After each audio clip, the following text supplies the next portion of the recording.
Alright, so we got the ribs ready. Little trick I like to do. You see that membrane right there? That little ghostly part?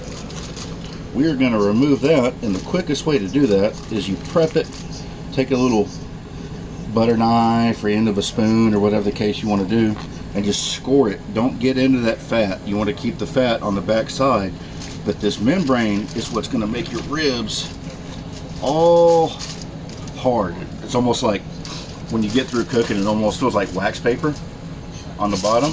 So we're going to remove this.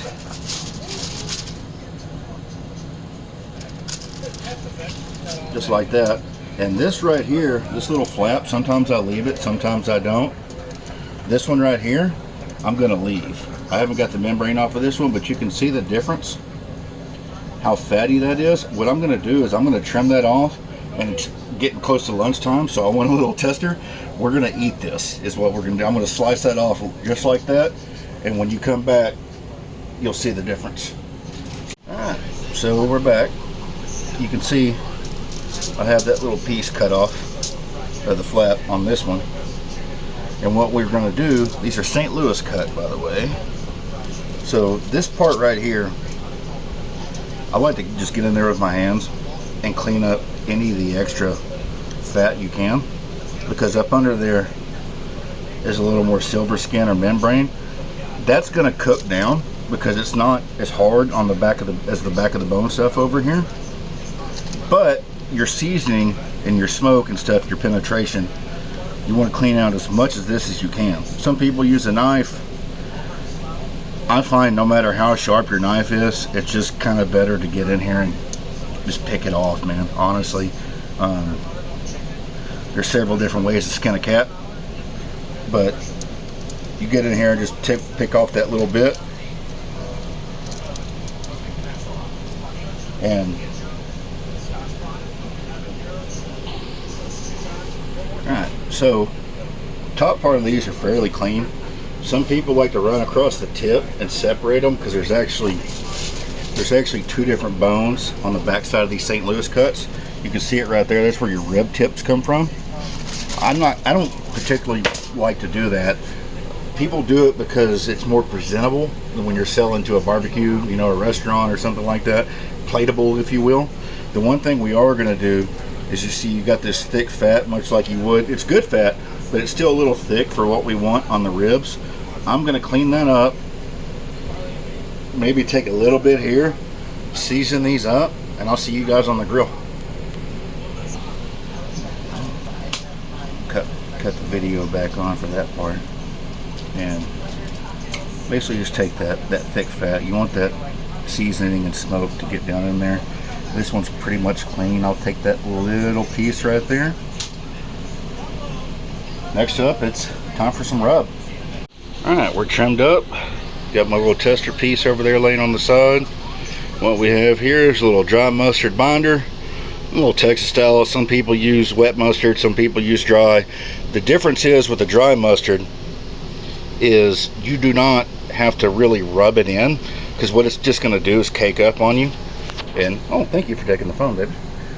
It's just going to cake up on you. So what you're going to do is just get you a little covering there.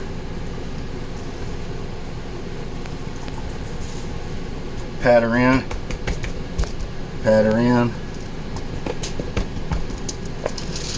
A little flip-a-do-ya. Little flip-a-do-ya. And on the back side, with the baby backs, that's the difference in these two cuts, and the baby backs and the St. Louis. The baby backs on the back side, you're not really getting much of anything, so kind of just wasting seasoning and time or anything else on the baby backs outside of just cutting the ribs off, or the membrane off.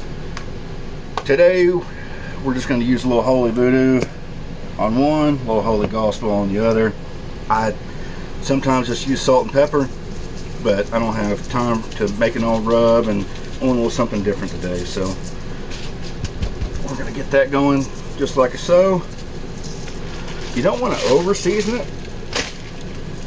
Because even though they're thicker for pork ribs, it's still really easy to over season the damn thing, and You don't want that. You want to taste that meat. You want the smoke flavor in there.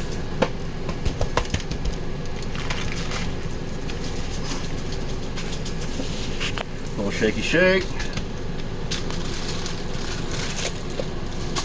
Oh, poop. Yep. Thank you, baby. I almost goofed up. A little holy voodoo on the back. That's why my manager-in-chief is here for me. A little holy gospel right here for you.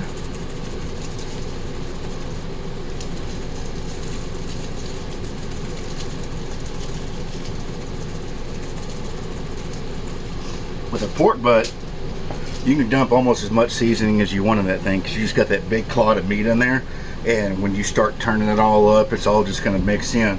But with a thinner cut, you just kind of want to do a dusting and go on about your way. Let's see what we got going. Right before the video, just for clarity's sake, I swapped the two ribs. As you can see, that one's finishing a little quicker because it's been closer to the snake. No big deal. You just simply swap positions. Cream cheese is coming in nice. Tester's done. I'm going to pull that right after this. And rocking about 250. Alright, checking in. About 5 hours in. Do a little bend test here. Oh, yep, we're getting there. We are definitely getting there, boys. That one's still a little tight, so I got the snake still on this side, so we are gonna flop these two.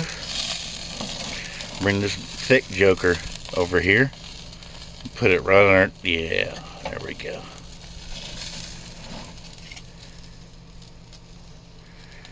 About another 30 minutes or so, we should be good to go. There we go.